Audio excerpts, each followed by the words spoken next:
नमस्कार मित्रों, स्वागत है आपका मेरे YouTube channel novels in audio dot Gaurav में। मित्रों, आपके सामने प्रस्तुत है गुलशन नंदा का सदाबहार रोमांटिक उपन्यास अजनबी का भाग 1। इस उपन्यास को सुनने के लिए हमारे चैनल पर काफ़ी मैसेज आए थे। काफ़ी लोग इसको सुनना चाह रहे हैं, इसलिए इस उपन्यास को मैं अपने चैनल पर प्रदर्शित कर रहा हूँ। और मित्रों, जैसा कि आपको मालूम है कि हमारे चैनल पर कई अच्छे रोमांटिक उपन्यास प्रस्तुत किए जा चुके हैं।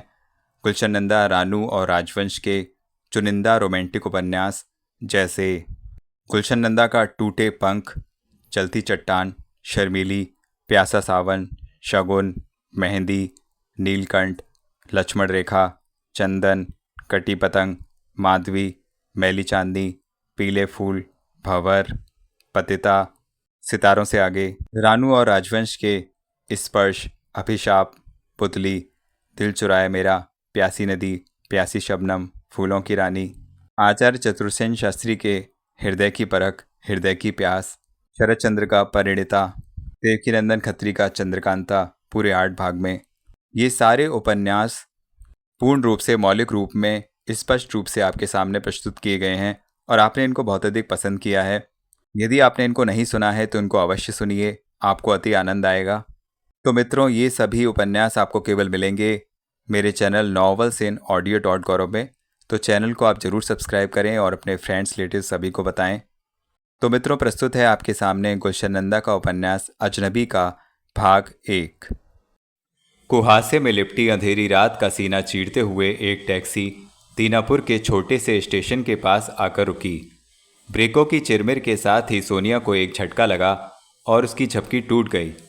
उसने बाहर देखने के लिए खिड़की का शीशा उतारा तो ठंडी हवा के तेज झोंके उसके गालों में सुइयों की तरह चुभने लगे। टैक्सी ड्राइवर ने जल्दी से नीचे उतरकर पिछला दरवाज़ा खोल दिया और घबराहट के साथ कहा, मेम साहब, शायद गाड़ी आ चुकी है। सोनिया ने गोद में रखी अटैची को कसकर थाम लिया। फिर पर्स में से 10-10 रुपए के 4 नोट निकालकर टैक्सी ड्राइवर को दिए और तेजी से उछलकर टैक्सी के बाहर निकल आई। एक ticket first class, Calcutta, please quick. Sonia ने टिकट घर के सामने पहुंचते ही कहा, फिर टिकट के लिए दाम निकालने लगी। सोनिया की ठनकती हुई मधुर आवाज़ को सुनते ही स्टेशन मास्टर ने आंखें ऊपर उठाईं। उसकी नज़रें सोनिया के गुलाबी चेहरे पर जम गईं। वह क्षण भर के लिए उसे स्थिर सा देखता रहा और बोला, जनता है, सिर्फ 3rd क्लास चलेगा। पर्स से 100 रुपये का एक नोट निकालकर सोनिया ने उसकी ओर बढ़ा दिया और घबराकर कहा, जरा जल्दी, गाड़ी की विसिल हो रही है। स्टेशन मास्टर ने झट से कलकत्ते का एक टिकट निकाला और उसे थमा दिया। वह अभी 100 के नोट में से बचे हुए रुपए लौटाने के लिए गिन ही रहा था कि सोनिया हाथ में टिकट दबाए तेजी से गाड़ी की ओर भागी। तभी गाड़ी भी चल पड़ी। अरे अरे अरे, यह क्या? ओ मेम साहब, बाकी पैसे तो लेती जाइए, उसे भागते देखकर स्टेशन मास्टर चिल्लाया। सोनिया ने सुना अनसुना कर दिया और ज़्यादा तेजी से गाड़ी की ओर लपकी, किंतु गाड़ी प्लेटफॉर्म को लगभग छोड़ चुकी थी। उसने चलती गाड़ी में चढ़ने का प्रयत्न किया, लेकिन डिब्बे के हैंडल पर से उसका हाथ फिसल गया और वह लड़खड़ा कर गिरते गिरते संभल गई। माय गॉड, उसके मुंह से अचानक निकला। फिर उसने एक लंबी सांस ली और विवशता से रेलगाड़ी को कुहासे की चादर में ओझल होते देखती रही। अचानक सोनिया का दिल जोर से धड़क उठा और उसकी आंखों में आंसू कांपने लगे। क्षण भर के लिए वह जैसे जड़ हो गई, एकदम स्थिर। वह शून्य में इस तरह ताक रही थी जैसे उसके जीवन के कुछ कीमती क्षण अकस्मात ही उसके हाथों से छिन गए हों। आपके पैसे, सहसा किसी आवाज़ ने सोनिया को चौंका दिया। उसने पलटकर देखा, लाइनमैन 100 के नोट में से बचे हुए पैसे लिए खड़ा था। घबराइए नहीं, यही टिकट अगली ट्रेन के लिए भी चलेगा। सोनिया के चेहरे पर घबराहट और निराशा के भाव अंकित देखकर तसल्ली देने के लिए लाइनमैन ने कहा, अगली ट्रेन कब जाती है? सवेरे 6:10 पर। क्या? जैसे किसी सुई की चुभन ने उसे तड़पा दिया हो। जी, लाइनमैन ने गर्दन हिलाकर गाड़ी का वक्त फिर बताया तो सोनिया ने झुंझलाकर उसके हाथों से अपनी रकम छीन ली और गिने बिना ही पर्स में रख ली। तुम्हारा मतलब है इन 8 घंटों में कोई दूसरी गाड़ी कलकत्ता नहीं जाती? सोनिया ने थोड़ी देर चुप रहकर पूछा। कई जाती हैं, लेकिन इस स्टेशन पर कोई नहीं रुकती, लाइनमैन ने उसके सुंदर चेहरे को निहारते हुए कहा। उस समय उसका जी चाह रहा था कि वह युवती निरंतर उससे प्रश्न पूछती रहे और वह खड़ा खड़ा उसके सौंदर्य रस का पान करता रहे। सोनिया ने जैसे उसके मन की बात भांप ली, वह पलटकर प्लेटफॉर्म की लंबाई नापने लगी। जाड़े की अंधेरी रात और प्लेटफॉर्म के सन्नाटे में यूँ बिल्कुल अकेले उसे डर लगने लगा। गाड़ी के जाने के बाद प्लेटफॉर्म हर पल और भी सूना होता जा रहा था।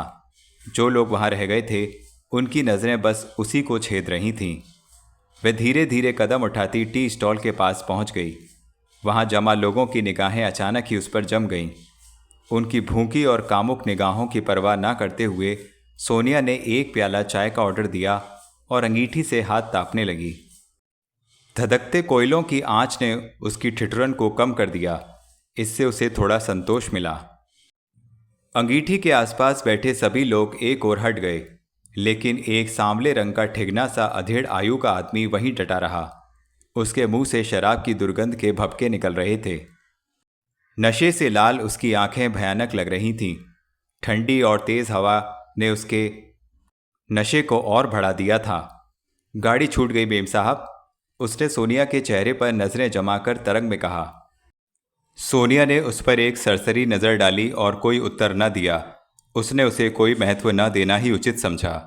साला गार्ड, आज गाड़ी जल्दी ले गया, उसकी रपट दर्ज करा दो, स्टेशन मास्टर के पास। शराबी ने मुस्कुराकर फिर लड़खड़ाते स्वर में कहा। सोनिया इस पर भी कुछ न बोली तो वह ठिगना आदमी खिसक कर उसके पास आ गया और लाल लाल आंखों से घूरते हुए कह उठा, कोई बात नहीं, आधे घंटे बाद डाक गाड़ी आएगी, मैं पटरी पर लेट जाऊंगा, रुक जाएगी। सोनिया सोच नहीं पा रही थी कि वह उस शराबी से कहे तो क्या कहे। उसकी खामोशी का वह शायद कुछ गलत मतलब लगा रहा था और इसलिए हर पल उसकी उद्दंडता बढ़ती ही जा रही थी। फिर न जाने क्या सोचकर सोनिया के शरीर में डर की एक लहर दौड़ गई। तभी टी स्टॉल के मालिक ने उस शराबी को डांट दिया तो वह चुप हो गया। क्षमा कीजिए मेम साहब, ये जरा नशे में है, उसने चाय का प्याला सोनिया की ओर बढ़ाते हुए कहा।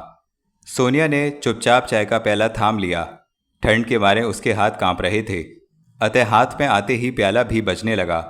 सोनिया ने जल्दी जल्दी जलती हुई चाय के 2 घूंट भरे और प्याला स्टॉल पर रख दिया। चाय में दूध और चीनी की मात्रा इतनी अधिक थी कि वह और पी ही ना सकी। फिर उसने 1 रुपए का नोट चाय वाले की ओर बढ़ा दिया। आपको शायद चाय अच्छी नहीं लगी मेम साहब, चाय वाले ने बाकी पैसे लौटाते हुए कहा।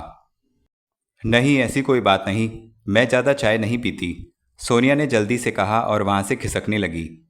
वह ठिगना शराबी अभी तक उसे ललचाई दृष्टि से देख रहा था।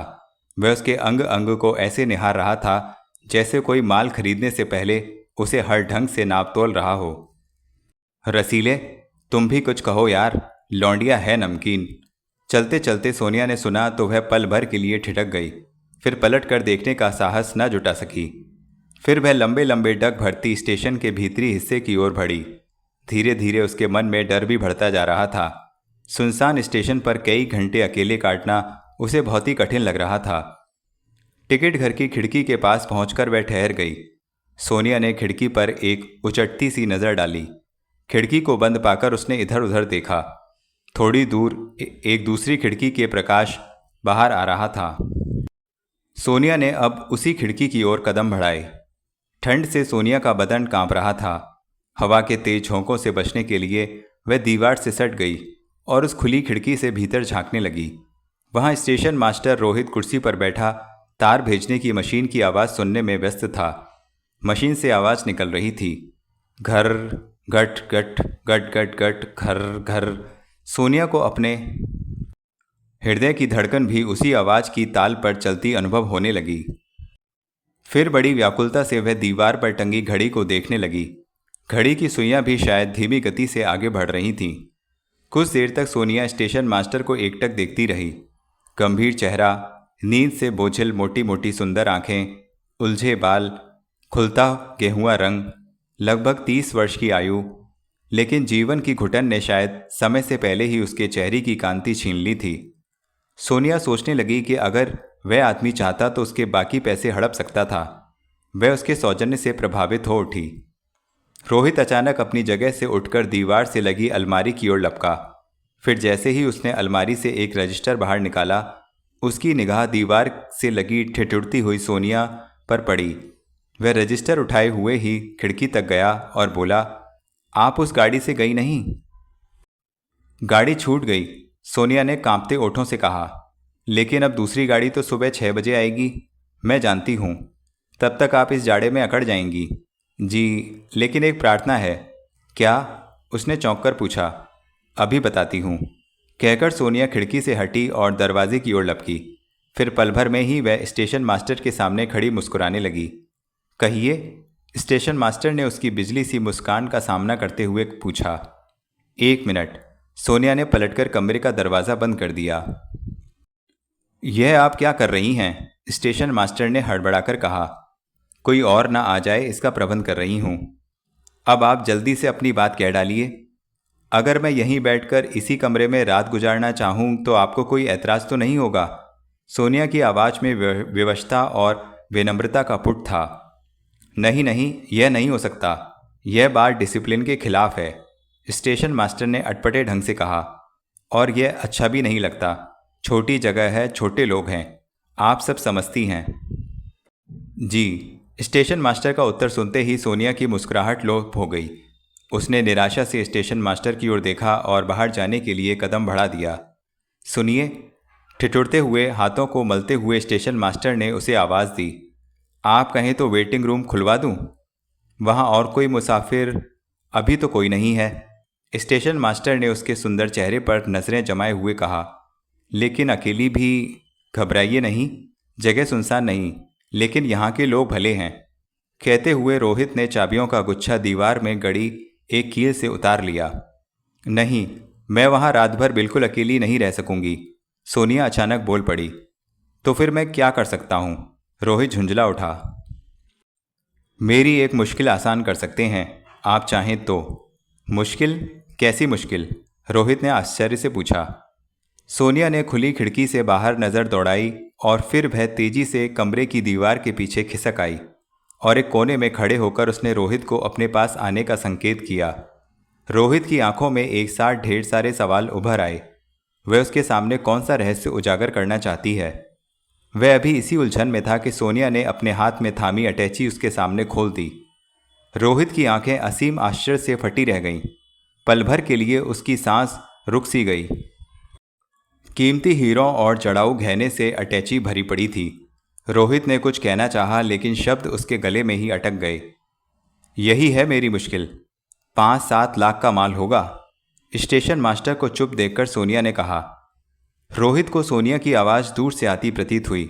उसे अपनी आंखों और अपने कानों पर जैसे विश्वास ही ना हो रहा था। मेरी समझ में नहीं आ रहा कि आप मुझसे चाहती क्या हैं? रोहित ने खुली अटैची पर नज़र जमाए हुए बड़ी गंभीर मुद्रा में धीरे से कहा। इसे आप अपनी तिजोरी में कैश के साथ संभाल कर रख लीजिए, फिर मैं आराम से सो जाऊंगी, कहकर सोनिया ने अटैची बंद कर दी और उत्तर के लिए रोहित की ओर देखने लगी। लेकिन इतनी बड़ी पूंजी के साथ रात में बिल्कुल अकेली आप जा कहाँ रही हैं? रोहित ने उसे संदेह से घूरते हुए पूछा। यह मैं आपको बाद में बताऊंगी। विश्वास कीजिए, यह माल मेरा है, चोरी का नहीं। सुबह गाड़ी के आने तक संभाल कर रख लीजिए प्लीज़, एक अमानत समझकर, सोनिया ने विनयपूर्वक कहा। आप एक अजनबी पर इतना विश्वास क्यों कर रही हैं? रोहित ने कुछ सोचते हुए कहा। मैं जानती हूं कि आपकी नीयत अच्छी है, और फिर सरकार ने भी तो आपको लाखों आदमियों का जीवन सौंप दिया है। न जाने कितनी जानों की जिम्मेदारी आप पर है, सोनिया ने मुस्कुराते हुए कहा और वह अटैची उसकी ओर बढ़ा दी। एक अनजाने मुसाफिर का अपने ऊपर इतना अधिक विश्वास पाकर अब रोहित इनकार न कर सका। उसने कांपते हाथों से अटैची थाम ली और एक भरपूर नज़र उस अजनबी लड़की पर डाली। हल्के गुलाबी रंग के बेल बॉटम सूट में वह बड़ी प्यारी लग रही थी, जैसे आकाश में चंद्रमा उग रहा हो। कुछ देर तक तो उसे यह सब एक सपना सा प्रतीत होता रहा, लेकिन हाथ में थमी अटैची ने उसे एहसास करा दिया कि वह कल्पना नहीं, वास्तविकता है। रोहित ने अटैची को उस तिजोरी में रख दिया जिसमें टिकटों का स्टॉक और नकदी रखी रहती थी। फिर उसने तिजोरी को बड़ी सावधानी से बंद कर दिया। अटैची तिजोरी में बंद हो गई तो सोनिया के चेहरे पर संतोष उभर आया। उसकी बुझी हुई आंखें एकदम चमक उठीं और हृदय की गति नॉर्मल हो गई। अब चलिए। ओह हाँ, रोहित ने अचानक कुछ सोचते हुए कहा, आप जरा यहीं रुकिए। क्यों? सोनिया ने जरा चिंतित होकर पूछा। 3 महीने से वेटिंग रूम को खोला नहीं गया। कभी किसी सरकारी अफसर या मंत्री महोदय के आने की सूचना मिलती है तो उसे साफ करवा दिया जाता है। आप यहीं ठहरिए, थोड़ा समय लगेगा उसे साफ करने में। कितना? यही कोई 1 घंटा। उफ, तब तक तो मेरी कुल्फ़ी जम जाएगी। यही मैं सोच रहा हूँ। और फिर माना कि वेटिंग रूम खोल भी दिया गया तो आप वहाँ सोएंगी कैसे? ना बिस्तर है ना कंबल, रोहित ने चिंतित स्वर में कहा। रोहित की बात सुन सोनिया के चेहरे पर निराशा झलक आई। एक रास्ता है जिससे आपकी परेशानी दूर हो सकती है, अचानक रोहित ने कहा और सोनिया उतने उत्सुकता से पूछ उठी, क्या? रेलवे यार्ड के पीछे मेरा क्वार्टर है, आप चाहें तो रात भर वहाँ आराम कर सकती हैं। रोहित का यह प्रस्ताव सुनते ही सोनिया उलझन में पड़ गई। और कौन है वहाँ? उसने पूछा। कोई नहीं, आप अकेले हैं। सोनिया फिर सोच में पड़ गई। कुछ दिनों के लिए मेरी श्रीमती जी मायके गई हुई हैं और मैं रात की ड्यूटी पर हूँ। आप चैन से गर्म कमरे में रात बिता सकती हैं। अगर अनुचित ना समझें तो आज की रात एक गरीब स्टेशन मास्टर की गेस्ट बन जाइए। यह बात रोहित ने कुछ ऐसे भोलेपन से कही कि सोनिया के ओठों पर अनायास ही मुस्कुराहट उभर आई और वह इनकार न कर सकी। इस छोटी सी मुलाकात में ही उसे अनुभव होने लगा जैसे रोहित से उसका पुराना परिचय हो। स्टेशन मास्टर के भले व्यवहार ने सोनिया के मन पर सुंदर छाप लगा दी थी, इसलिए उसका प्रस्ताव स्वीकार करने में उसे कोई बुराई नजर न आई। तो चलिए, अब इंतजार किसका?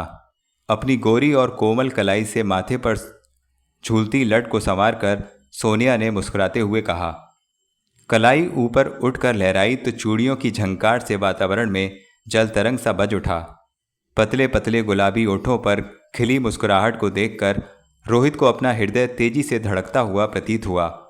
थोड़ी देर के लिए वह उन हिरनी जैसी आंखों में डूब सा गया। शुद्ध मदिरा से भले प्यालों जैसी आंखों में झांक कर विभोर सा हो गया। अचानक मेज पर रखे टेलीफोन की घंटी बज उठी तो वह जादू टूट गया। रोहित ने जल्दी से रिसीवर उठाया और कांपती हुई आवाज में हेलो हेलो कहने लगा। उसकी बातों से सोनिया ने अनुमान लगाया कि दूसरे स्टेशन से उसे मालगाड़ी के आने की सूचना मिल रही है। यह चुपचाप रोहित के चेहरे से उतार चढ़ाव को देखती रही। सॉरी, कुछ देर और लग जाएगी। रिसीवर रखकर रोहित सोनिया की ओर मुड़ा। मालगाड़ी आने तक? नहीं, मेरा असिस्टेंट सिग्नल रूम तक गया है, उसके आते ही चल देंगे। सोनिया ने एक गहरी सांस ली और पास रखी कुर्सी पर संतोष से बैठ गई। रोहित ने अपने गले से ऊनी मफलर उतार कर सोनिया की ओर बढ़ाया तो उसने बेझिझक अपनी सुराहीदार गर्दन में लपेट लिया। उसकी समझ में नहीं आ रहा था कि इतनी जल्दी उसने एक अजनबी पर भरोसा कैसे कर लिया। रात घनी होती जा रही थी। हवा की साएं साएं से कानों में सनसनाहट सी हो रही थी। हाथ में रेलवे की लालटेन संभाले यार्ड के पीछे वाली पगडंडी से रोहित अपने क्वार्टर की ओर बढ़ रहा था। ठिठुरती हुई सोनिया गठरी सी बनी उसके पीछे पीछे चल रही थी। रास्ते में कोई पत्थर या गड्ढा आ जाता तो रोहित सोनिया को सावधान कर देता ताकि उसे ठोकर न लगे। कभी कभी वह पलट कर भी देख लेता और लालटेन से धीमे प्रकाश में दोनों की निगाहें एकाएक मिल जाती तो रोहित के शरीर में झुरझुरी सी पैदा हो जाती। अभी कितनी दूर है आपका क्वार्टर? सोनिया ने दोनों के बीच व्याप्त मौन को तोड़ा। बस पास ही है, कोई 40-50 कदम और, रोहित के सामने की ओर संकेत करते हुए कहा। चलते चलते अचानक सोनिया का पांव एक छोटे से गड्ढे में रपट गया। रोहित ने जल्दी से पलटकर उसे थामने का प्रयत्न किया लेकिन उसे संभाल ना पाया और सोनिया गड्ढे में जा गिरी। एक सुरीली सी चीख वातावरण में गूंज उठी। चोट तो नहीं लगी? रोहित ने लालटेन को उसके चेहरे के सामने लहराते हुए पूछा। सोनिया ने मुस्कुराने का प्रयत्न किया और सहारे के लिए अपना हाथ आगे बढ़ा दिया। रोहित ने झुककर उसे कोमल और गुदगुदे शरीर को अपनी मजबूत बाहों में संभाला और उसे सहारा देकर खड़ा कर दिया। जवान और कुंवारे शरीर के स्पर्श से रोहित के मस्तिष्क में बिजली सी दौड़ने लगी। उसने कनखियों से सोनिया की ओर देखा। सोनिया के चेहरे पर लजीली सी दबी दबी मुस्कान उभर आई थी। अचानक ही रोहित का हृदय धड़क उठा। Thank you. सोनिया ने लाज से बोझिल पलकों को ऊपर उठाया। दोनों फिर चलने लगे। गड्ढे में गिर जाने से सोनिया के पैर में हल्की सी मोच आ गई थी, इसलिए वह शायद लंगड़ा कर चल रही थी, लेकिन संकोच के कारण वह कुछ कह ना पा रही थी। रोहित ने चाहा कि सोनिया को अपने कंधों का सहारा दे दे, लेकिन वह भी संकोचवश चुप रह गया। क्वार्टर के पास पहुंचकर रोहित रुक गया। उसने सोनिया पर एक नज़र डाली और जमीन पर लालटेन रखकर ताला खोलने लगा। फिर वह दरवाज़ा खोलकर आगे बढ़ा तो सोनिया उसके पीछे पीछे भीतर चली आई। तभी आगे बढ़कर रोहित ने बिजली का स्विच दबा दिया। प्रकाश फैलते ही सोनिया ने कमरे में इधर उधर नज़र दौड़ाई। वह उस समय रोहित के ड्राइंग रूम में खड़ी हुई थी, जो बहुत सजा हुआ था। दीवारों पर बढ़िया पेंटिंग्स टंगी हुई थीं। फर्नीचर कम था लेकिन कीमती और सुरुचिपूर्ण था। फर्श पर ईरानी कालीन बिछा हुआ था। कमरे की हर चीज से घर के स्वामी के मानसिक स्तर का अनुमान लगाया जा सकता था। एक और रैक पर ढेर सारी पुस्तकें बड़े करीने से लगी हुई थीं। सोनिया ने सोचा कि स्टेशन मास्टर को शायद साहित्य से भी लगाव है। उसने पलटकर एक बार रोहित की ओर प्रशंसा भरी दृष्टि से देखा और फिर कमरे की सजावट देखने में व्यस्त हो गई। टेबल लैंप के धुंधले प्रकाश में वह हर चीज को वहां ध्यान से देख रही थी। कमरे की सजावट ने उस पर एक जादू सा कर दिया था। अचानक कुछ सोचकर वह मुड़ी और रोहित से नजर मिलाकर बोली, मैं सोच भी ना सकती थी कि आपकी पसंद आपके व्यवसाय से इतनी भिन्न होगी। जी, मैं अपनी इसी छोटी सी दुनिया में मगन रहता हूँ। इसी से मन बहल जाता है। यह पेंटिंग बहुत प्यारी है।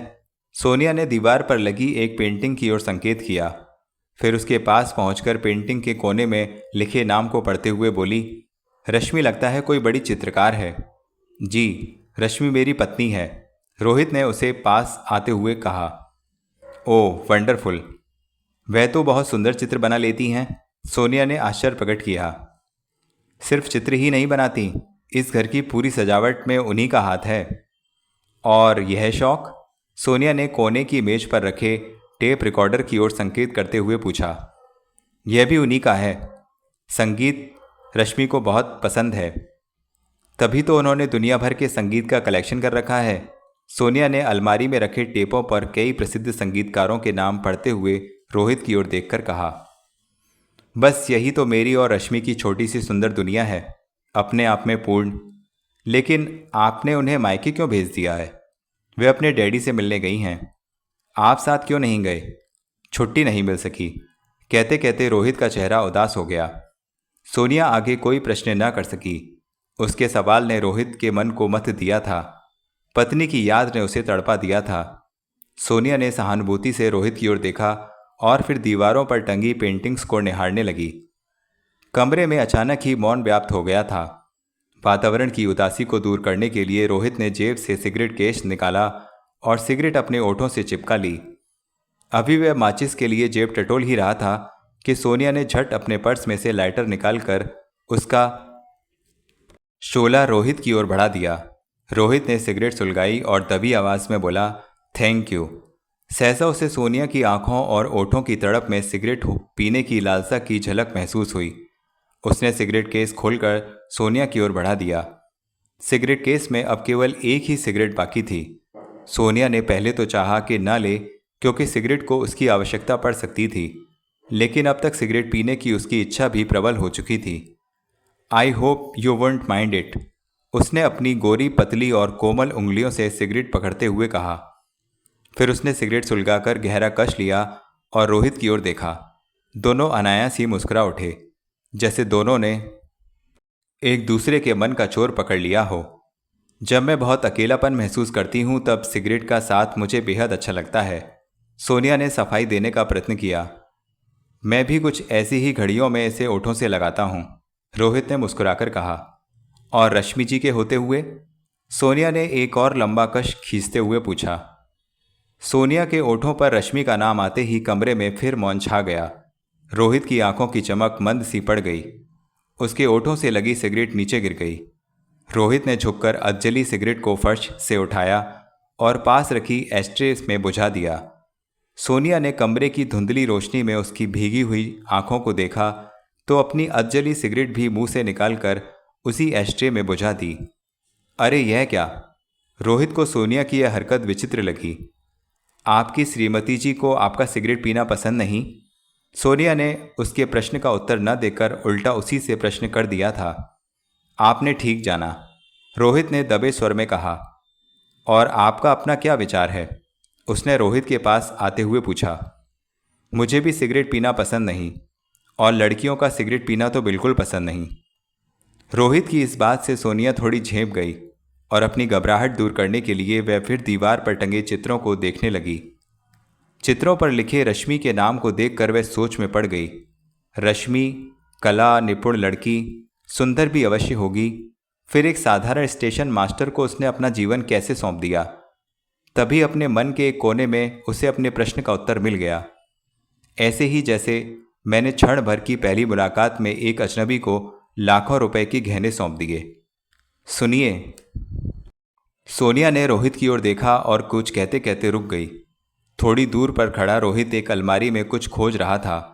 वह उसके पास आकर खड़ी हो गई। रोहित ने पलटकर एक तौलिया उसके हाथ में थमा दिया।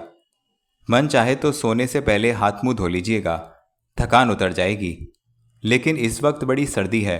ठंडे पानी की कल्पना से ही सोनिया कांप उठी। बाथरूम में गर्म पानी का इंतजाम है, रोहित ने उसकी हिचकिचाहट भांपकर कहा।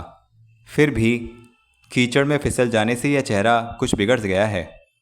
रोहित ने सोनिया की बात काटकर उसके चेहरे पर नज़र जमाते हुए कहा। उसकी बात सुनकर सोनिया अपना चेहरा देखने के लिए झट दर्पण के सामने खड़ी हुई और अपने चेहरे तथा कपड़ों पर कीचड़ के धब्बे देखकर खिलखिलाकर हंस दी।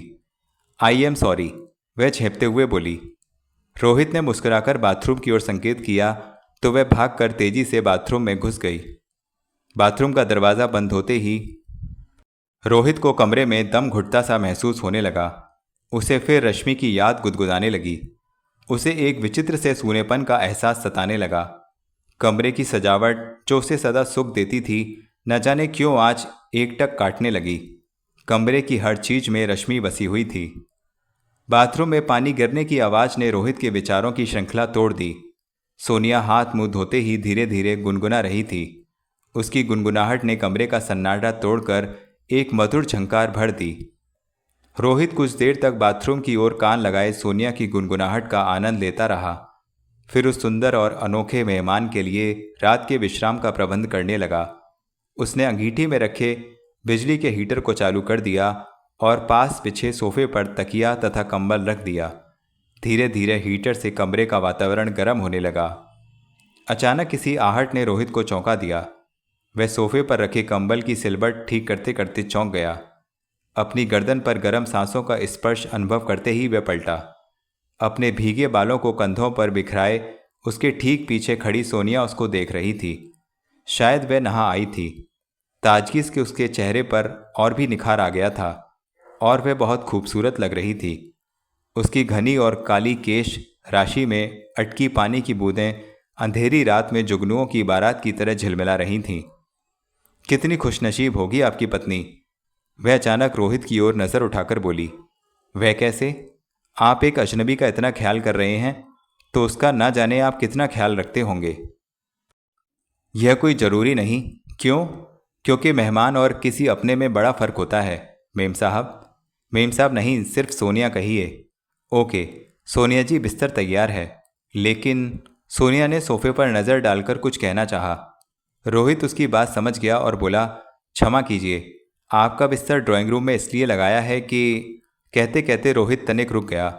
उसने पल भर के लिए सोनिया की ओर देखा और कहा, असल में बेडरूम की चाबी रश्मि अपने साथ ले गई है। चाबी होती भी तो मैं आपके बेडरूम में ना सोती। उसकी झेप दूर करते हुए सोनिया ने कहा। क्यों? रोहित को अचंभा हुआ। आपकी श्रीमती जी नाराज हो जाती और...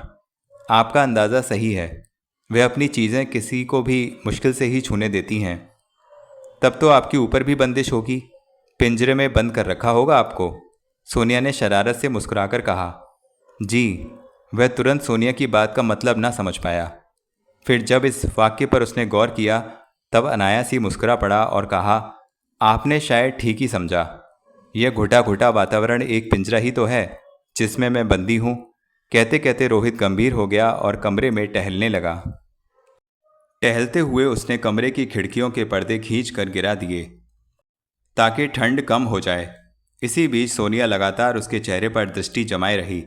वह सोचने लगी कि एक ओर यह आदमी कितना सुलझा हुआ है, लेकिन दूसरी ओर इसके मन में जरूर कोई पीड़ा छिपी है जिसे यह प्रकट नहीं करना चाहता। अब चाय क्यों ना पी ली जाए? उसका मूड बदलने के अभिप्राय से सोनिया ने कहा। आपने तो मेरे मुंह की बात छीन ली। रोहित मुस्कुराते हुए बोला। यह ठंड, यह मौसम और रात की लंबी तथा कठिन ड्यूटी, वैसे भी चाय हर मौसम में आनंद देती है। सोनिया उसके बात करने के ढंग पर खिलखिला पड़ी। रोहित ने आगे बढ़कर किचन की बत्ती जला दी। थोड़ी देर बाद दोनों अंगीठी में रखे हीटर के सामने बैठे चाय पी रहे थे। यूं तो चाय एकदम बाजारू ढंग की बनी थी, लेकिन जिस चाव और आत्मीयता के साथ सोनिया ने चाय बनाई थी, उसने रोहित को विवश कर दिया कि वह उसे चुस्की लेकर पिए और दिल खोलकर तारीफ करे। जब ज़्यादा तारीफ सीमा लांघ कर कुछ कुछ बनावटी लगने लगी, तब सोनिया ने झुंझलाकर कहा, आप इतनी तारीफ ना कीजिए कि मैं जोश में आकर चाय की दुकान ही खोल लूँ। यह सुनकर रोहित फिर गंभीर हो गया और उसने चाय का प्याला मेज पर रख दिया। वह किसी सोच में डूब गया और पल भर में ही उसके चेहरे की कांति गायब हो गई।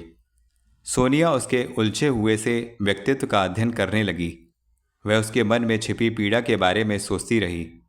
उसके जी में आया कि वह उससे ढेर सारे सवाल पूछे, किंतु वह ऐसा कर ना सकी। कुछ देर बाद रोहित ने ही उसकी उलझन दूर कर दी। एक दिन रश्मि द्वारा बनाई गई चाय की मेरे द्वारा तारीफ करने पर यही वाक्य रश्मि ने भी कहा था। सोनिया से दृष्टि न मिलाकर रोहित इधर उधर देखने लगा।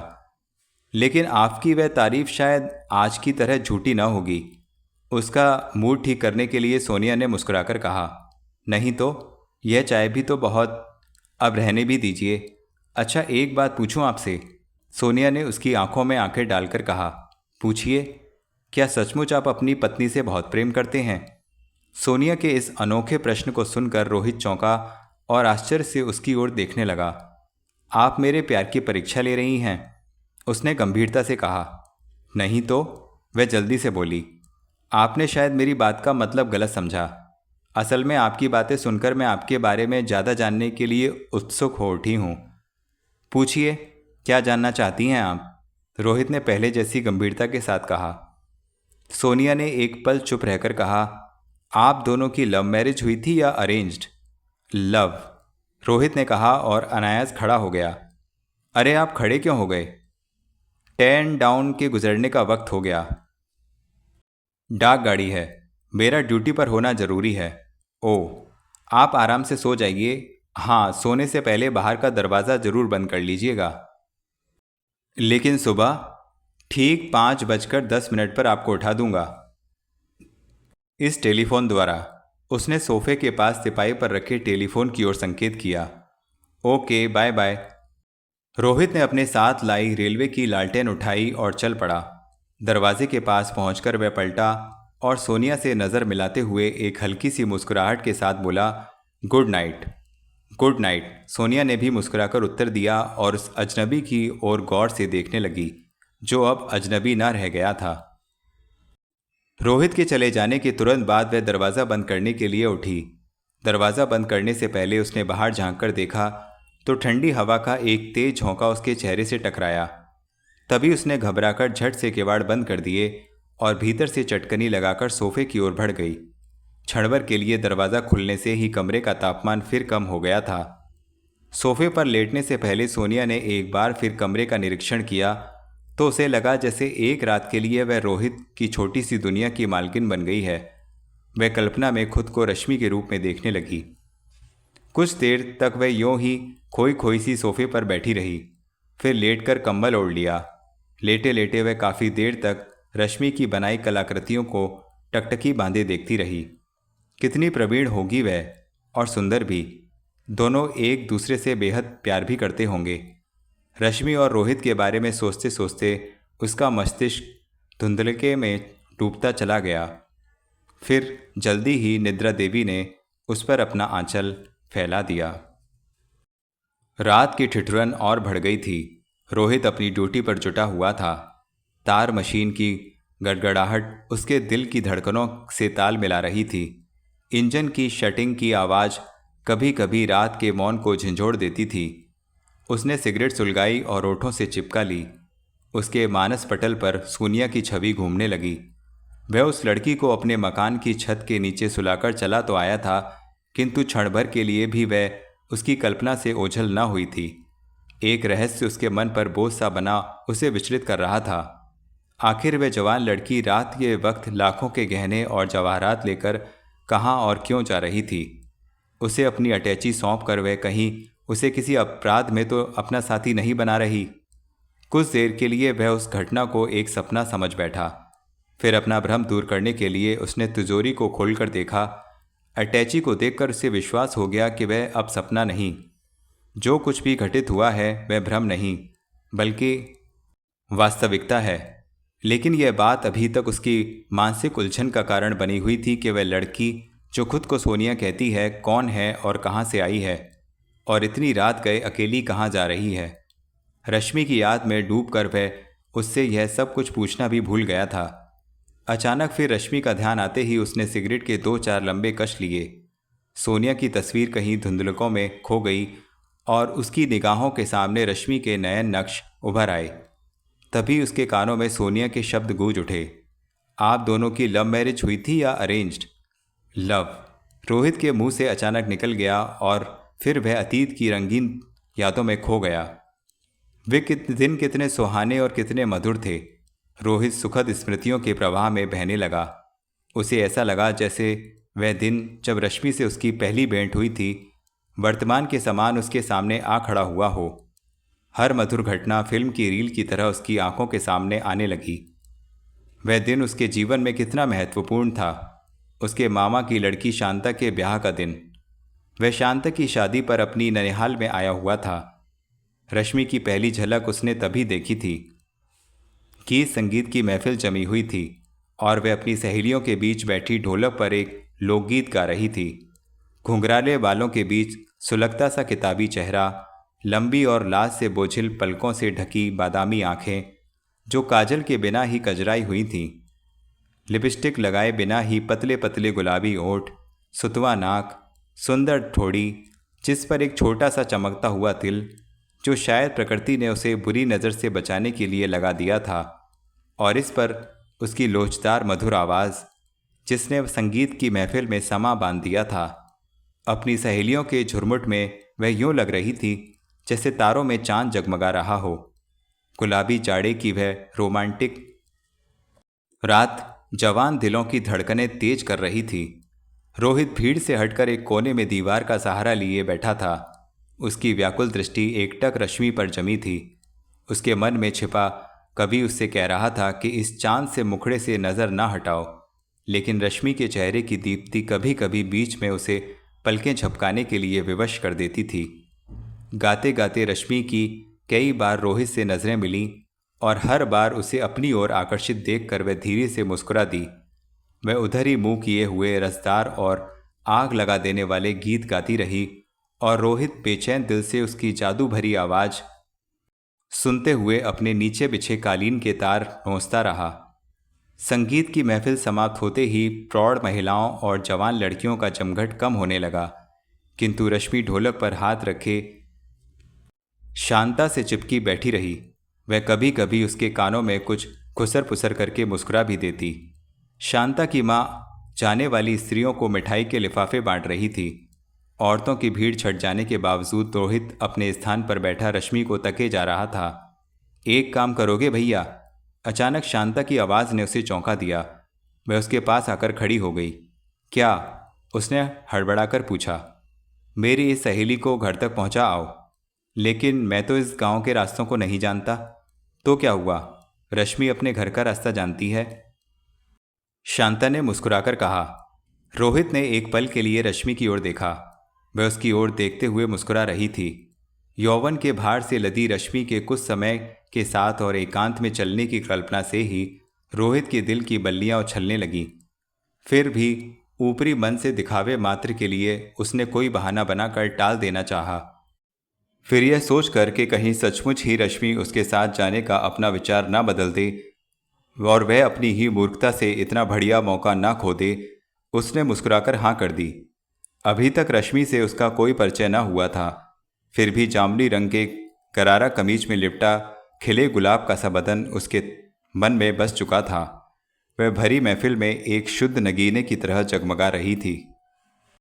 रोहित एकाएक उठकर भीतर जाने लगा तो शांता पूछ उठी, कहाँ चले भैया? टॉर्च लेने, रात बहुत अंधेरी है ना। थोड़ी देर बाद रोहित और रश्मि चुपचाप धीरे धीरे कदम उठाते गांव की तंग और अंधेरी गलियों में से गुजर रहे थे। रश्मि अपनी अल्हड़ चाल से अपने सपने से जगाती आगे आगे और रोहित उसके जवान बदन की खुशबू का सहारा लिए पीछे पीछे चल रहा था। उसके पैरों की आहट और रेशमी गरारे की सरसराहट एक अनोखा संगीत पैदा कर रही थी। रोहित पीछे से टॉर्च का प्रकाश फेंक कर उसको रास्ता दिखाए जा रहा था। कभी टॉर्च का प्रकाश उसके मेहंदी रचे पैरों पर पड़ जाता तो रोहित की आंखों के सामने बिजली सी कौंध जाती। उस समय वह उसके चेहरे की ओर देखने की इच्छा को दबा रहा था। उसे एक अजीब सी झिझक महसूस हो रही थी। दोनों चुप थे, लेकिन रात के सन्नाटे में एक दूसरे के दिल की धड़कन को स्पष्ट सुन रहे थे। सामने की गली में किसी शोर को सुनकर रश्मि एकाएक ठहर गई तो मंत्रमुग्ध सा चलता रोहित उससे जा टकराया। रश्मि के शरीर की भीनी महक उसके मन तथा मस्तिष्क को विभोर कर गई। तभी रश्मि ने सामने की गली की ओर संकेत कर दिया। रोहित ने उधर टॉर्च की रोशनी फेंकी तो उसे गाय भैंसों का एक बड़ा सा झुंड तेजी से अपनी ओर बढ़ता दिखाई दिया। जानवरों को देखते ही रोहित और रश्मि की जान सूख गई। झुंड उनके पास आता गया और वे डरकर पीछे हट गए। टॉर्च की रोशनी में उनकी बड़ी बड़ी चमकती आंखें देखकर रश्मि को डर लग रहा था। पल भर वह जानवरों और उनके बीच की दूरी घटती जा रही थी। जानवर और पास आए तो रश्मि एक सुरीली चीख के साथ झट से गली के मुक्कड़ वाली छोटी सी पटरी पर चढ़ गई। रोहित भी कोई दूसरी जगह न पाकर उसी पटरी पर चढ़ जाने पर विवश था। रश्मि दीवार से लगी खड़ी थी और रोहित उसके सामने ढाल बना खड़ा था। यह संयोग ही था कि दो जवान शरीर एक प्राण बने जुड़े थे और धीरे धीरे अपरिचय की दीवार ढहती जा रही थी। तंग गली में से निकलने की कोशिश में रोहित जानवरों के धक्के से जब भी पीछे की ओर दबता तो उसकी पीठ का सारा दबाव रश्मि के वक्षस्थल पर बढ़ जाता। दो बदन अचानक ही एक हो जाते। जाड़े की इस सुनसान रात में रश्मि की गर्म सांसों की भाप रोहित के ठंडे गालों को छूती तो उन्मादवश उसको अपना शरीर आकाश में उड़ता सा अनुभव होता। वह मस्ती की दुनिया में खो जाता। रश्मि के गुदगुदे वक्ष का चढ़ाव उतार उस समय रोहित की भावनाओं के लिए परीक्षा के कठिन क्षणों से कम न था। जानवरों का झुंड गुजर गया तो गली पहले की तरह सुनसान हो गई। फिर गाय भैंसों के पाँव की आवाज़ धीरे धीरे रात के सन्नाटे में विलीन हो गई। इस पर भी रोहित और रश्मि कुछ देर तक यूं ही एक दूसरे के चुपके खड़े रहे। न जाने किन विचारों में खो गए थे दोनों। कुछ देर बाद एकाएक रश्मि ने चौंक कर रोहित की ओर देखा। इतनी ठंडी रात में भी रोहित का बदन पसीने में डूब चुका था। रोहित भी चौंका और कल्पना के संसार से बाहर आ गया, लेकिन उसके शरीर में रोमांचित कर देने वाली फुरहरी अब भी भरी हुई थी। भरपूर यौवन उसके इतने पास था कि उसकी सांसों की महक रोहित की नाक से टकरा रही थी। रश्मि को उसके शरीर की कपकपाहट का आभास हो रहा था। जब दोनों ने एक दूसरे को अर्थपूर्ण दृष्टि से देखा तो रोहित ने टॉर्च की रोशनी अंधेरी गली में डाली और झेपते हुए कहा, चलिए। दोनों फिर तंग और अंधेरी गलियों में बढ़ने लगे। रश्मि बार बार कनखियों से रोहित का चेहरा देख लेती। वह अब पहले से अधिक गंभीर लग रहा था। रोहित की ओर देखती और उसी के ध्यान में डूबी रश्मि चलते चलते एक बार एक पत्थर से भी टकरा गई, लेकिन गिरने से पहले ही उसने रोहित के कंधे का सहारा ले लिया और वह गिरने से बच गई। मैंने बेकार ही आपको तकलीफ दी, वह खेद भरे स्वर में कह उठी। रोहित ने एक बार रश्मि की आंखों में झांका और जल्दी से बोल पड़ा, इसमें तकलीफ कैसी? यह सब शांता की वजह से हुआ। ना वह इतनी देर रुकने के लिए जिद करती और ना आपको परेशान होना पड़ता। फिर मैं आपकी मधुर आवाज़ कैसे सुन पाता? आपको मेरा गाना अच्छा लगा? आप बहुत अच्छा गाती हैं। आप मुझे बना रहे हैं? या कहते कहते वह रुक गई। भला मुझे सूरज को दीपक दिखाने की क्या ज़रूरत है? लेकिन अभी तो आप सिर्फ टॉर्च दिखा रहे हैं, रश्मि ने मुस्कुराकर कहा। रश्मि के इस मजाक पर रोहित अनायास ही हंस पड़ा। उसका गंभीर चेहरा खिल उठा। हंसी के साथ ही उसके मन की घुटन दूर हो गई और कुछ घंटों का अजनबीपन भी समाप्त हो गया। गांव की इन अंधेरी गलियों की शायद कभी काया पलट न होगी। रश्मि ने अचानक कहा, आपको यह गांव पसंद नहीं क्या? रोहित ने पूछा। बिल्कुल नहीं, यह भी कोई जिंदगी है? हर घड़ी बोरियत के सिवा यहाँ और रखा ही क्या है? कब से हैं आप इस गांव में? पिछले 2 महीनों से। फिर कहाँ जाने का विचार है? विचार होने पर भी मैं कहीं नहीं जा सकती, वह बुझे हुए स्वर में बोली। सो क्यों? मेरे बारे में शांता ने कुछ भी नहीं कहा आपसे? नहीं, रोहित ने संक्षिप्त सा उत्तर दिया और फिर प्रश्न भरी दृष्टि से उसकी ओर देखने लगा। रश्मि ने एक ठंडी सांस ली और कहा, मेरे पापा इस गांव के बड़े रईस हैं। आधे से अधिक गांव उन्हीं की जायदाद है। तब तो बात और भी सरल हो गई। आप जब चाहें जहां चाहें आ जा सकती हैं। उसकी पूरी बात सुने बिना ही रोहित ने कहा, बीए तक यही करती आई हूं और अब शिक्षा समाप्त होने के साथ ही घर से बाहर निकलना भी बंद हो गया है। तो बीए को एमए तक ले जाइए और मन चाहे तो एमए को एमएलबी या पीएचडी तक खींचती चलिए। पापा को लड़कियों की अधिक शिक्षा पसंद नहीं, वह बहुत पुराने विचारों के आदमी हैं। तो मम्मी से दबाव डलवाइए, वह अब इस दुनिया में नहीं हैं। कहते कहते रश्मि उदास हो गई। ओह, आई एम सॉरी। रोहित ने तुरंत माफ़ी मांग ली। अब वे गांव की अंधेरी गलियों से निकलकर खुली हवा में आ गए, जहां से खेत और बाग शुरू हो रहे थे। कुछ दूर पर खड़े बड़े बड़े पेड़ एक काली और अंधेरी दीवार से दिखते थे। वातावरण में मौन तथा भय व्याप्त था। सर्दी के कारण कुत्तों ने भी घरों में मुंह छुपा लिया था। इस सन्नाटे और रहस्यपूर्ण निस्तब्धता से रोहित भी भयभीत हो उठा और एक जगह अचानक ही ठिठक गया। रुक क्यों गए आप?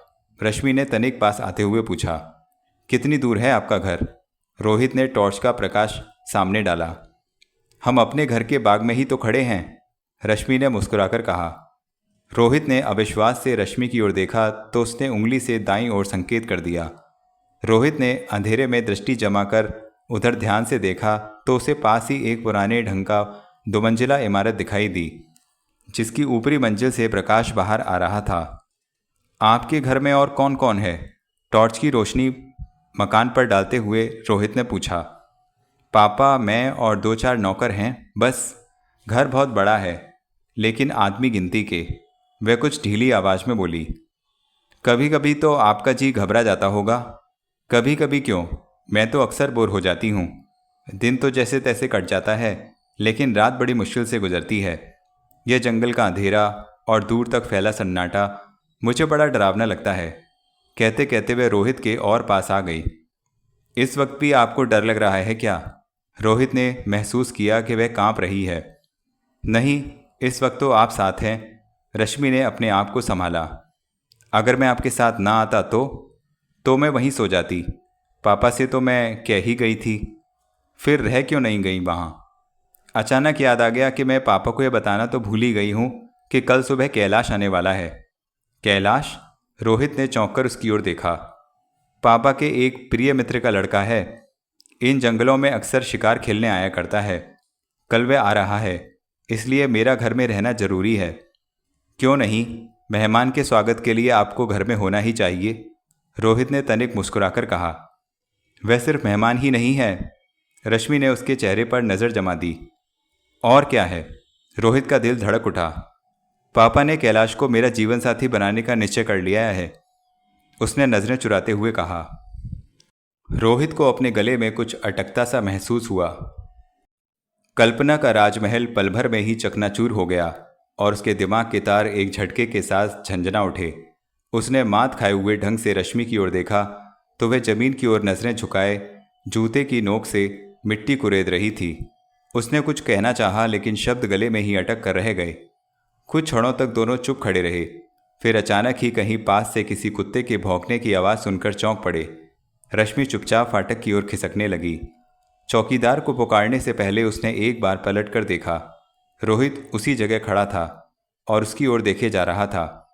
रश्मि ने कुछ सोचा और रोहित के पास आकर कहा, आपने तो हमारा सारा इतिहास जान लिया, लेकिन अपने बारे में कुछ नहीं बताया। रोहित जो अब तक खुद को संभाल चुका था, मुस्कुराने का प्रयत्न करते हुए बोला, नाम तो आप मेरा जान ही गई हैं। पूछिए और क्या जानना चाहती हैं आप? आप इस गांव में पहली बार आए हैं? दूसरी बार। इससे पहले शांता की बड़ी बहन की शादी पर आया था। और आज शांता की शादी पर आए हैं? जी।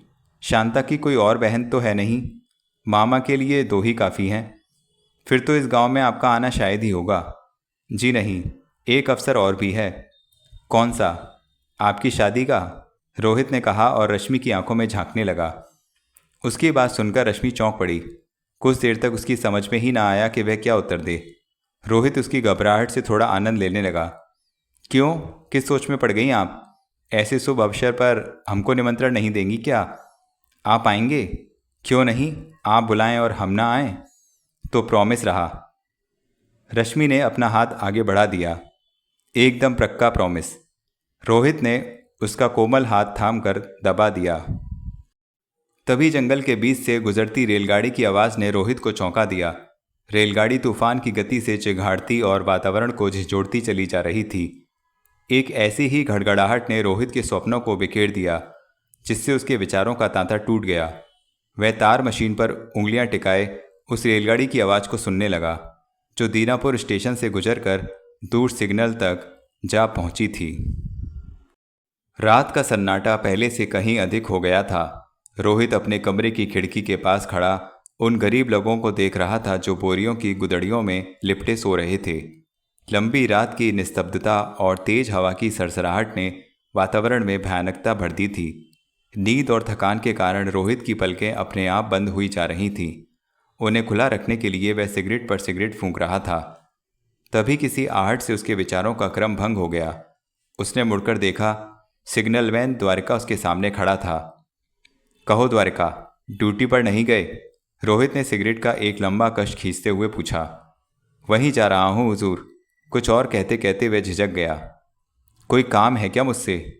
वह मेरा प्रार्थना पत्र। छुट्टी के लिए? वह भी 1 महीने की छुट्टी? नहीं द्वारिका, इतनी लंबी छुट्टी नहीं मिल सकती, रोहित ने तनिक रुखाई से कहा। बेटी की शादी है हुजूर। तो क्या हुआ, शादी तुम्हारी तो नहीं? बेटी की शादी 4-6 दिन में हो सकती है। अपनी होती सरकार तो 4 दिन में भी बहुत थे। आप जानते हैं, बारात का प्रबंध, राशन पानी, रिश्तेदारों का बोझ, कितने ही झंझट हैं। और मेरी अकेली जान। तो सादगी से काम लो भाई, ज़्यादा शोबाजी में मत पड़ो। बुरा ना मानिए साहब, आपकी कोई बेटी होती तो शायद आप ऐसा नहीं कहते। कहते कहते द्वारका की आवाज़ भर्रा गई, किंतु उसने हृदय धैर्य से काम लिया और रुआंसा होकर जाने के लिए पलटा। रोहित के हृदय में उसकी बात नश्तर की तरह चुभ गई। उसने रहा न गया और अचानक ही उसने द्वारका को पुकारा। द्वारका ने मुड़कर अपने अफसर को देखा, जो क्षण भर में ही किसी गहरे सोच में डूब गया था। रोहित ने संकेत से द्वारका को अपने पास बुलाया और फिर मेज पर रखी फाइल के कागज उलटने पुलटने लगा। उन कागजों में से द्वारका का प्रार्थना पत्र निकालकर लाल स्याही से उसने अपनी ओर से 1 महीने की छुट्टी की सिफारिश कर दी। यह देखकर द्वारका के निराशा से मुरझाए चेहरे पर प्रसन्नता झलक आई। उसने कृतज्ञता जताने के लिए आगे बढ़कर रोहित के पैर छूने चाहे तो रोहित झट पीछे हट गया और बोला, नहीं द्वारका, ऐसा करके मुझ पर पाप मत चढ़ाओ। बहुत बहुत धन्यवाद साहब, द्वारका ने आभार प्रकट किया। तुम्हारा प्रार्थना पत्र मैं कल ही हेड ऑफिस भिजवा दूंगा, लेकिन अब्दुल से बात पक्की कर लो, उसे तुम्हारी जगह ओवर टाइम करना होगा। द्वारका चला गया, लेकिन उसकी बात बड़ी देर तक रोहित के मन को झंझोड़ती रही।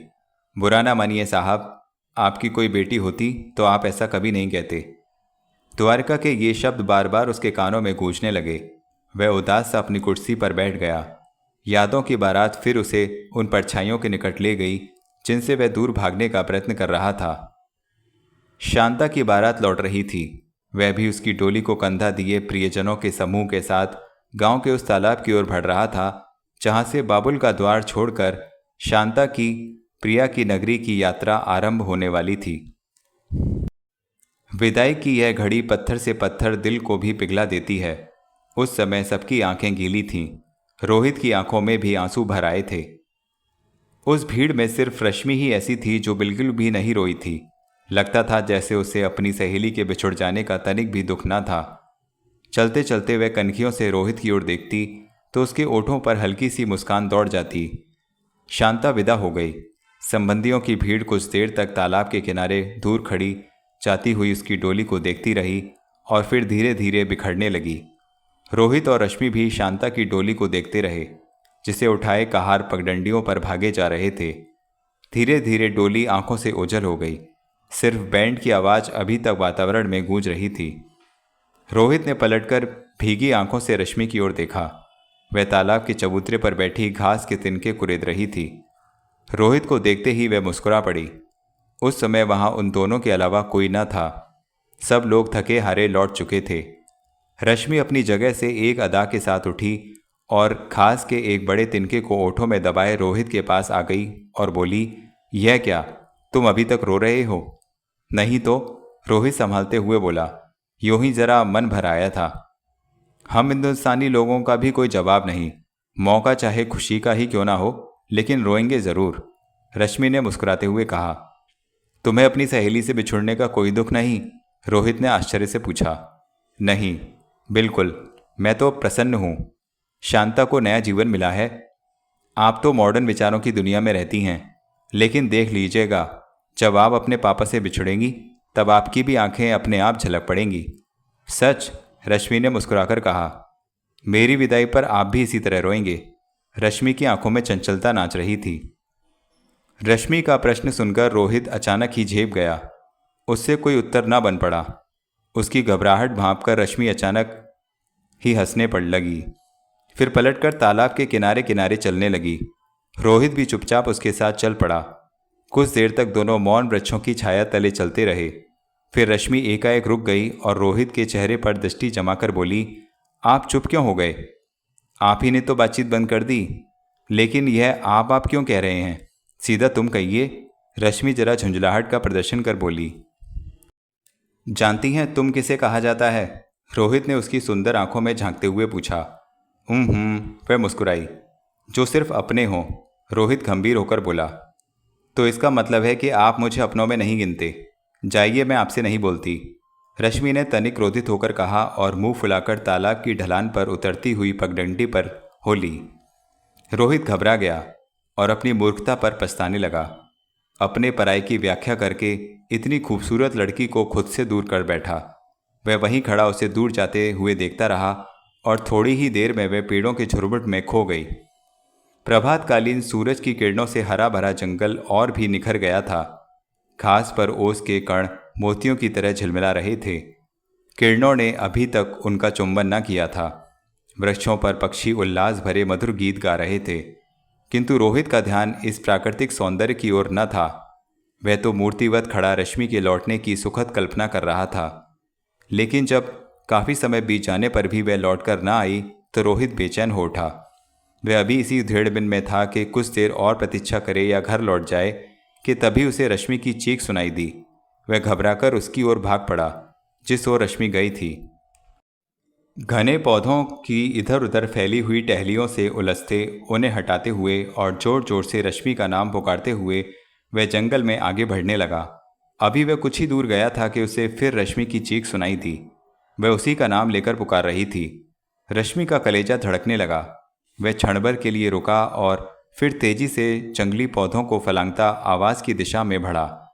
थोड़ी ही दूर गया था कि एक गड्ढे में उसे रश्मि दिखाई दी जो एक जाल में फंसी हुई थी। शायद किसी शिकारी ने जंगली जानवरों को पकड़ने के लिए रात में लगाया होगा। रश्मि जाल से निकलने के लिए हाथ पैर मार रही थी, किंतु उसे सफलता न मिल रही थी। रोहित को देखते ही जैसे उसके प्राण लौट आए। उसने अपना हाथ रोहित की ओर बढ़ा दिया। रोहित ने उसका हाथ पकड़ा और एक ही झटके में उसे गड्ढे से बाहर खींच लिया। जाल अभी तक रश्मि के पैरों को जकड़े हुए था। रोहित ने जेब से चाकू निकाला और झट से जाल के फंदे काट दिए। रश्मि को उस जाल के फंदे से छुटकारा तो मिल गया, लेकिन इसी कश्मकश में उसका ब्लाउज कई जगह से फट गया। कहीं कहीं से उसका गौरा दूधिया बदन झांकने लगा। एक बार तो रोहित की नज़र उठी तो वहीं बुत सी बनकर रह गई, जैसे उसकी पलकें झपकना भूल गई हों। रश्मि ने उसकी नज़रों को यूं अपने शरीर के विशेष अंगों पर जमे देखा तो बुरी तरह शर्मा गई और वह दोनों हाथों से शरीर को ढकने का असफल प्रयत्न करने लगी। एकाएक अपनी उद्दंडता और रश्मि की विवशता का आभास होते ही रोहित की आंखें झुक गईं। उसने झटपट अपना स्वेटर उतारा और नटखट मगर विवश युवती की ओर बढ़ा दिया। लो, इसे पहन लो, उसने कहा। रश्मि ने उसके हाथ से स्वेटर झपट लिया। उसकी बेचैनी और घबराहट को महसूस करके रोहित मुंह फेरकर उस गड्ढे को देखने लगा जिसमें रश्मि गिर गई थी। वह मन ही मन उस शिकारी को धन्यवाद देने लगा जिसके जाल ने उससे दूर जा रही रश्मि को फिर से उसके निकट ला दिया था। तभी एक हल्की सी आहट सुनकर वह एकाएक पलटा। रश्मि उसकी ओर देखकर एक शोक मुस्कुराहट बिखेर रही थी। रोहित का स्वेटर उसके शरीर पर खूब फब रहा था। वह पहले से भी अधिक सुंदर और स्मार्ट दिखाई दे रही थी। रोहित उसे एकटक देखता ही रह गया। क्या देख रहे हैं? रश्मि ने उससे पास आते हुए मुस्कुराकर पूछा। तुम इस स्वेटर में कितनी हसीन लग रही हो। अपनापन जो आ गया है, वह लगातार मुस्कुराते हुए बोली। जी। उसकी बात को ना समझते हुए रोहित ने प्रश्न भरी दृष्टि से उसे देखा। मेरा मतलब है, मैं अब आपसे तुम जो बन गई हूं। वह ठहाका लगाकर हंस पड़ी। रोहित फिर झेम गया और दूसरी ओर देखने लगा। उस चंचल और सुंदर युवती को संकोच के कारण वह लगातार देख भी ना पा रहा था। रश्मि ने शायद उसकी झेप को ताड़ लिया। वह मुस्कुराते हुए उसके सामने आई और अपना एक पैर ऊपर उठाकर बोली, मेरी सैंडल। रोहित ने देखा कि उसके एक पैर में सैंडल नहीं है। उसने गड्ढे में झांका। रश्मि की एक सैंडल वहीं पड़ी थी। गड्ढा इतना अधिक गहरा न था कि उसमें आसानी से उतरा ना जा सके, लेकिन उसमें उतरकर किसी सहारे के बिना ऊपर आना मुश्किल था। रश्मि का सहारा लेने का परिणाम यह होता कि वह उसको भी अपने साथ लिए गड्ढे में दोबारा जा गिरता। इसलिए उसने सिर हिलाकर असमर्थता प्रकट कर दी। अब क्या होगा? वह घबराकर बोली। दूसरी सैंडल भी उतार दो, चलना आसान हो जाएगा। यह लो। रश्मि ने सचमुच ही दूसरी सैंडल भी पांव से उछालकर गड्ढे में फेंक दी। अरे रे, यह क्या? रोहित घबराकर बोला। मैं तो मजाक कर रहा था।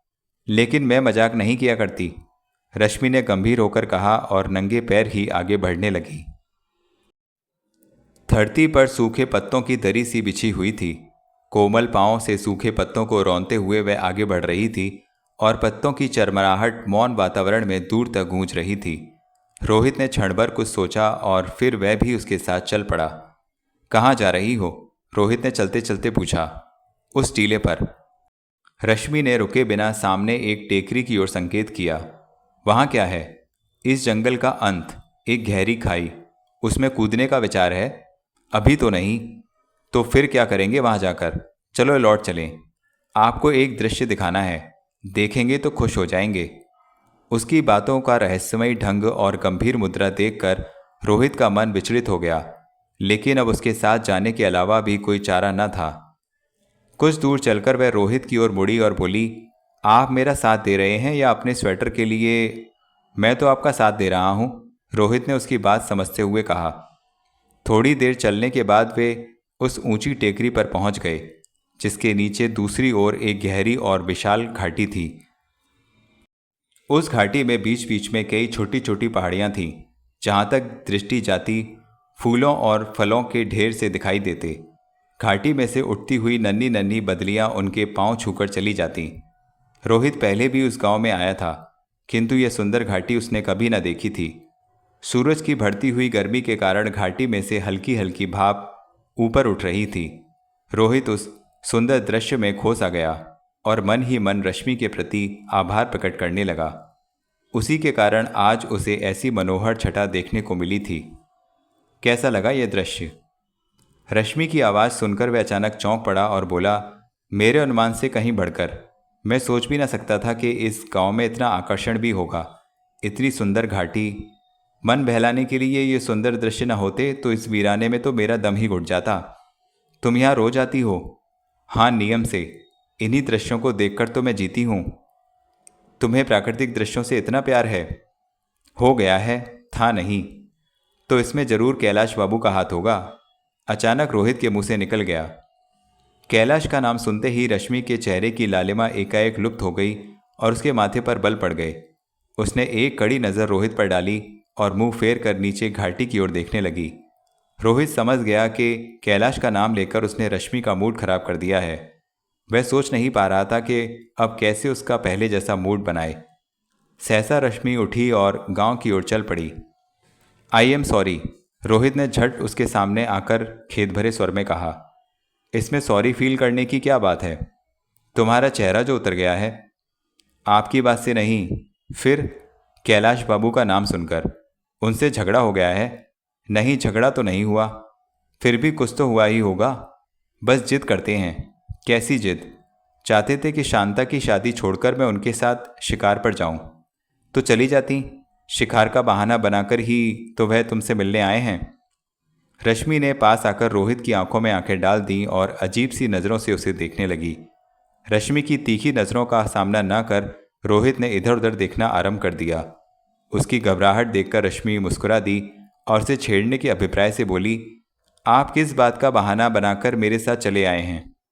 रोहित इस अनोखे प्रश्न का कोई उत्तर न ढूंढ पाया और चुप खड़ा उसे निहारता रहा। रश्मि ने सिर से पैर तक एक नज़र उस पर डाली और फिर उसी पगडंडी पर बढ़ने लगी जो गांव की ओर जाती थी। सूखे पत्तों को रौंदते हुए वह नंगे पांव बड़े मज़े से टहलती हुई सी चल रही थी। रोहित विचार मग्न सा रश्मि के पीछे पीछे चल रहा था। अचानक रश्मि एक जगह पत्तों के बिछौने पर बैठ गई। रोहित ने समझा कि शायद वह थक गई है। जब वह भी उसके पास बैठने लगा तो उसकी निगाह अचानक रश्मि के पैर पर पड़ी। एक पैर दोनों हाथों में थामे वह उसके अंगूठे पर चमकती लहू की बूंद को देख रही थी। क्या हुआ? रोहित ने घबराकर पूछा। कांटा है, लाओ निकाल दूं। रोहित उसके पास बैठ गया। पिन है आपके पास? नहीं, पिन तो नहीं है। पिन लगाने से सेप्टिक का खतरा है, लेकिन कांटा अभी न निकाला गया तो चलना दूभर हो जाएगा। पिन के बिना ही निकालने की कोशिश करता हूं।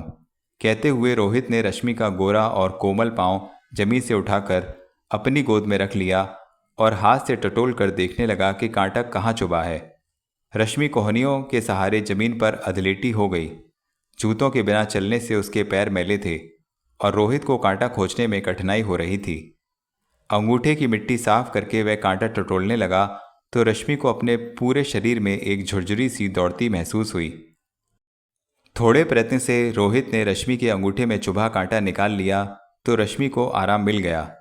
कांटा निकल जाने के बाद भी वह वैसी ही लेटी रही और रोहित ने भी उसका पांव अपनी गोद में ही रहने दिया। दोनों एक दूसरे की आंखों में झांकते हुए शायद कुछ खोजने का प्रयत्न कर रहे थे। वे अपने अपने दिल की बात एक दूसरे पर प्रकट कर देना चाहते थे, लेकिन कोई शक्ति उन्हें ऐसा करने से रोक रही थी। काफ़ी देर तक दोनों वैसे ही खोए खोए से कुछ सोचते रहे, आनंद और मस्ती में विभोर। फिर रोहित एकाएक चौंक कर संभला। उसने रश्मि का पैर अपनी गोद से हटाकर जमीन पर रख दिया। जब उठना चाहा तो रश्मि ने टोक दिया, ठहरिए ना, जल्दी क्या है? मुझे तो जल्दी नहीं है, मगर तुम्हें देर हो जाएगी। कहते हुए रोहित फिर बैठ गया। यहाँ कब तक रहेंगे? रश्मि ने कुछ चुप देर रहकर कहा। 2-1 दिन और रहूँगा बस। जाने की जल्दी है क्या? सर्विस के लिए जाना है, एक इंटरव्यू देना है। कहाँ? रेलवे में। अरे, तो क्या आप रेलवे की नौकरी करेंगे? उसने आश्चर्य से पूछा। बुराई क्या है? मेरे पिता भी रेलवे में अफसर थे। क्या मिलेगा? स्टार्ट में 200 रुपये, धीरे धीरे उन्नति करते हुए 600-700 रुपये तक मिल जाते हैं। लेकिन इतने में गुजर कैसे होगी? रश्मि ने कुछ सोचते हुए पूछा। अकेला हूँ, कोई विशेष लत नहीं, गुजर हो ही जाएगी, रोहित ने मुस्कुराकर कहा। लेकिन शादी के बाद तो आप अकेले नहीं रहेंगे, तब कैसे गुजर होगी? वह अपनी किस्मत लेकर आएगी। ये बातें अब पुरानी हो चुकी। आज तो लड़की वाले लड़के के गुण, स्वभाव और चरित्र से अधिक उसकी आर्थिक स्थिति को जानना चाहते हैं। तो क्या हुआ? लड़की ना मिली तो कुंवारे ही पड़े रहेंगे। कब तक? जब तक कोई लड़की इस बात की परवाह किए बिना कि हम कितना कमाते हैं हमें सचमुच ना चाहने लगे, रोहित ने हंसते हुए कहा। मान लीजिए एक लड़की है। रश्मि ने शरारत से मुस्कुराकर उसके चेहरे पर दृष्टि जमा दी। मान लिया, रोहित ने भी उसी ढंग से उत्तर दिया। वह आपको चाहती है, यह मेरी खुशकिस्मती है। आगे कहिए, रोहित ने कुछ सोचते हुए कहा। वह रश्मि की इन अजीब सी बातों को बड़े ध्यान से सुन भी रहा था और रश्मि के चेहरे को पढ़ने का प्रयत्न भी कर रहा था। रश्मि अचानक किसी गहरी सोच में डूब गई। और अगर वह लड़की आपसे कहे कि यह नौकरी मत करो तो? कल्पना के सागर से उभरकर रश्मि ने पूछा, क्या वह यह चाहेगी कि मैं भूखों मर जाऊं? रोहित ने मुस्कुराकर पूछा। वह अब रश्मि की बातों का कुछ कुछ मतलब समझ रहा था। आपको वह भूखा तो मरने नहीं देगी, रश्मि ने उसके चेहरे से नज़र हटाते हुए कहा। वह गंभीर हो गई। कैसे? वह बहुत अमीर है, दौलत के ढेर लगे हैं उसके आसपास। तो भला वह मुझ जैसे फक्कड़ से शादी क्यों करेगी? यह तो मन की बात है। कहते कहते रश्मि ने एक गहरी सांस ली। लेकिन मैं किसी अमीर की बेटी का गुलाम बनना पसंद ना करूंगा, कहकर रोहित उठने लगा तो रश्मि ने उसको हाथ पकड़कर बिठा लिया। आपको गुलाम कौन बनाना चाहता है? तो फिर? उसके स्वर में कटुता थी। शायद वह लड़की आपको कोई अच्छा सा काम दिला दे, रश्मि ने उसके स्वर की रुखाई की ओर ध्यान न देते हुए कहा। सच? रोहित का मूड झट से बदल गया। वह मुस्कुराकर बोला, वेतन कितना मिलेगा? 1,000 का स्टार्ट, रहने को बंगला और सवारी के लिए जीप। तब तो विचार किया जा सकता है, कहकर रोहित मुस्कुरा दिया। तो कह दूं पापा से? रश्मि के मुंह से निकला तो वह आश्चर्यचकित सा उसकी ओर देखने लगा। रोहित अनुमान तो लगा ही चुका था कि सारी बातचीत किसी और लड़की के बारे में नहीं हो रही थी, लेकिन उसे यह भी उम्मीद न थी कि रश्मि इतनी जल्दी ही अपना मन खोल देगी। वह रश्मि को इस प्रकार हैरान नज़रों से देखने लगा जैसे उसे विश्वास ना हो कि यह बात रश्मि के मुंह से निकली है। रोहित के इस प्रकार घूरने से रश्मि झेंप गई और सिर झुकाकर उंगलियों से सूखे पत्तों को मसलने लगी। रश्मि, अचानक रोहित के मुंह से निकला। वह उससे कुछ कहना ही चाह रहा था कि तभी बंदूक की आवाज़ से जंगल गूंज उठा। वे दोनों अपने स्थान से डरकर उछल पड़े और घबराकर इधर उधर देखने लगे। उसी समय एक झाड़ी की ओट में से बंदूक हाथ में थामे कैलाश बाहर निकला। बंदूक की नाल से अब भी धुआं निकल रहा था। वह दोनों को लाल लाल आंखों से घूरते हुए उनकी ओर बढ़ा। कैलाश? रश्मि के कांपते ओठों पर उसका नाम थरथरा गया। वह बंदूक की आवाज़ से डर गई थी और सहमी सी रोहित के साथ चिपकी बैठी थी। कैलाश को देखकर भी वह उसी प्रकार बैठी रही। रोहित को यह समझने में देर न लगी कि यह शिकारी ही रश्मि का मंगेतर कैलाश है। वह झट रश्मि से थोड़ा अलग हो गया। कैलाश उसे इस तरह घूर रहा था जैसे उसने उसका शिकार छीन लिया हो। सूखे पत्तों पर धीरे धीरे नपे तुले कदम रखते हुए वह उनके पास आ गया और मुस्कुराकर बोला, हेलो रश्मि, डर गई क्या? इस वक्त भला गोली चलाने की क्या तुक थी? वह झुंझलाकर कह उठी। मजबूर था। तुम्हारे पास एक भयानक सांप को फन फैलाए आक्रमण के लिए तैयार देखा तो रहा ना गया, कैलाश ने रोहित की ओर मुस्कुराकर देखते हुए कहा। कैलाश? रश्मि ने गुस्से से चीखकर कुछ कहना चाहा, लेकिन तभी कैलाश ने बंदूक से उसकी पीठ के पीछे संकेत किया। रश्मि ने पलटकर देखा तो भय से वह एक बार फिर चीख उठी और हड़बड़ाकर रोहित से लिपट गई। उसके पीछे लगभग 2 गज की दूरी पर एक लंबा और काला सांप मरा पड़ा था, जिसे कुछ देर पहले कैलाश ने अपनी गोली का निशाना बनाया था। रोहित ने उधर देखा तो उसका रंग भी सफ़ेद पड़ गया। धीरे से उसने रश्मि को अपने से अलग कर दिया। रश्मि ने सहमी दृष्टि से कैलाश की ओर देखा। कैलाश अपने कारनामे पर गर्व से मुस्कुरा रहा था। चलो, पापा ने तुम्हें बुलाया है, वह अपनी बंदूक की नाल को चूमते हुए बोला। रश्मि के उत्तर की प्रतीक्षा किए बिना वह पलटा और हाथ में बंदूक को झुलाते हुए उस जीप की ओर बढ़ गया जो दूर मैदान में खड़ी थी। इस बीच उसने रोहित को कोई महत्व न दिया और ना ही उससे कोई बात की। वे दोनों चुप खड़े कैलाश को जाते हुए देखते रहे। शाम को मिलिएगा? दोनों की नज़रें मिली तो रश्मि ने पूछा। उसका स्वर बुझा बुझा सा था। कहाँ? रोहित भी खोया खोया सा था। इसी टेकरी पर। इस घाटी की शाम सुबह से कहीं बढ़कर आकर्षक होती है।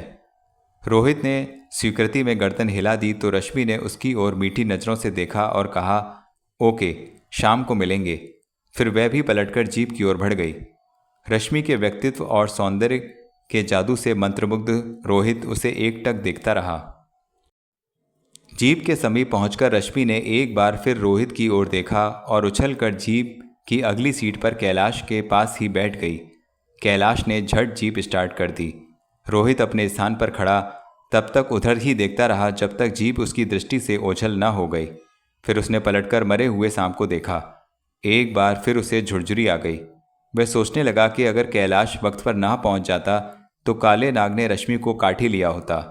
इस विचार के आते ही वह कांप सा गया और आगे कुछ भी ना सोच सका। उसे एक शून्य ने घेर लिया था और वह कुछ समय तक सुन्न सा खड़ा रहा। फिर धीरे धीरे उसके पांव गांव की ओर जाने वाली पगडंडी की ओर बढ़ने लगे। मामा के घर की ओर जाते हुए वह सोच रहा था कि मंगनी हो जाने पर भी रश्मि उससे प्रेम क्यों बढ़ा रही है। वह कैसी लड़की है और क्या चाहती है। इस बारे में वह जितना सोचता और उस गुत्थी को सुलझाने के लिए दिमाग पर जितना जोर डालता, उलझन उतनी ही बढ़ती जाती। तो मित्रों, इस प्रकार गुलशन नंदा का अजनबी उपन्यास का पहला भाग समाप्त हुआ। आशा करता हूँ आपको यह कहानी अवश्य पसंद आ रही है, तो कमेंट में हमें बता दीजिए। वीडियो को लाइक ज़रूर कीजिए। चैनल यदि सब्सक्राइब नहीं किया है तो सब्सक्राइब कर लीजिए और अपनी सभी फ्रेंड्स, रिलेटिव्स सभी को इसके बारे में बताइए और दूसरा भाग सुनने के लिए तैयार रहिए। धन्यवाद।